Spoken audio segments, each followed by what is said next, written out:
Hello, সবাই কেমন আছেন? আজকে আমরা ঘুরতে আসলাম হচ্ছে লেক জর্জ।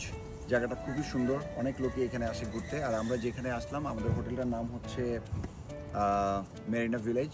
খুবই চমৎকার একটি হোটেল এবং ভিউটাও খুব চমৎকার। যে পাশেই হচ্ছে বিশাল পাহাড় এবং সাথেই হচ্ছে লেক। আসলে এই ভিউটা যদি কেউ না নিতে পারে, আমার মনে হয় যে সবাই মিস করবে।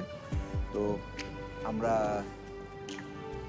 এরকম চমৎকার একটি জায়গায় আসলাম এবং চমৎকার একটি হোটেল নিলাম শুধুমাত্র জায়গাটাকে উপভোগ করার জন্য, এবং সিগালও আছে। আমরা একটু সামনের দিকে যাই।